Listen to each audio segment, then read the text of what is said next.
Hey guys, subscribe for daily content. And if you're shopping for gear, make sure you check out the description for the newest items at some of the very best online retailers. There's also links for some of the items that I personally recommend. Thanks! What's going on YouTube? Metal Complex here, and today I've got another short little unboxing video to share with you guys. This is a new model offered by Flytanium, and I can't, hopefully the designer's name is in there. Yeah, an interesting new model offered by Flytanium. It's been a long time outside of the arcade, I guess. It's been a long time since I have looked at a Flytanium specific knife. So this is an interesting one. If I remember correctly, the price tag isn't too crazy. But I think people are going to be kind of like left or right, you know, I mean, like on one side of the fence or the other about this, and that's fine. I'll open it up. We'll take a look at it. I will link it down in the description. It does help my channel when you use those links, but that's entirely up to you. Thanks to my patrons for supporting me. So what do we have here? Make sure your notifications are turned on for my YouTube channel. So this is called the Concourse. It kind of makes me think of, you know, when like local high school teams, you know, on the chain link fence, they put those little different colored tabs in there in order to create their school like logo or mascot or whatever. They're their team mascot.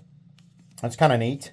Flytanium symbol. We got the knife right here, and I think that's pretty much it. So let's open this up here. It comes with the sticker and the microfiber cloth. It doesn't. I don't have the designer name in here, but on the website, on the Flytanium website, when you go to take a look at this knife, it should have that in there. Maybe it'll have it on the blade. This is a 14C28N titanium knife, and this is kind of what I meant by, you know, some people are going to be on one side or the other. I kind of like that these knives exist because titanium and certain blade steels will cause the price to go up massively. For a lot of people, they might not care if the blade is a super steel, right? They might not care. They might go, it's whatever.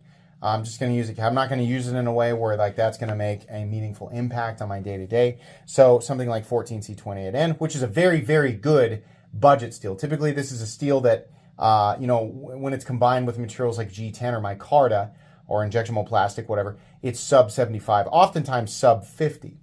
But it's a very good balance. While it's not winning any awards for edge retention, it definitely has very, very high toughness and good stainless properties, and it'll hold an okay edge, right? It's very easy to touch up. Now, this is really good for people who are wanting to carry an EDC knife that they don't feel like they have to baby, right?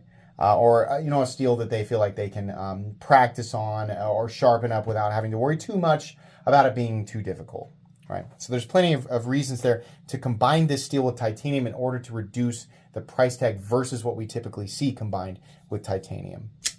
Front flipper, that does work really, really well. This is a basic titanium frame lock. Some people will love that. Some people will hate it. There's the designer logo right there. Oh, this has stops that are external. I like that. So like the Hinder XM18, the Umnumzon, my own Excalibur, right? Lock bar access, very good. Not cut out here for you know, additional access, but there is enough of a scallop there, enough of a chamfer there that you can get in there pretty easily. The thumb studs are kind of, they're almost like barrel spacers, right? Like, I wonder if I have a knife out here that's got similar spacers. Well, it reminds me of the spacers that come with the classic Benchmade Griptilian, right? There's the Ritter Hogue. But the thumb studs, you know, this isn't necessarily, I want to be honest, this isn't the shape that I love because it creates a sharp 90-degree ledge, right? On top of that, access to this stud, there's not an enormous amount of room. There's a little bit of scallop, and I don't want to pretend like I can't get underneath it. I can, but it's not a comfortable deployment because of that ledge. I always say, you know, thumb studs like this, they don't have to be quite as fat, but the reason that I like the Rat and Rat 2 so much in terms of deployment is because not only do I have access to this, but we have these subtle steps up to a dome. Like there's no, you know, aggressive 90-degree ledge. And that's kind of what we're looking at here. Now, you could, you know, a lot of people say, oh, it's meant to like match the housing on the frame. I mean, maybe nobody's saying that. Yeah, okay. I mean, like you can do that with a stud like this, though, very easily.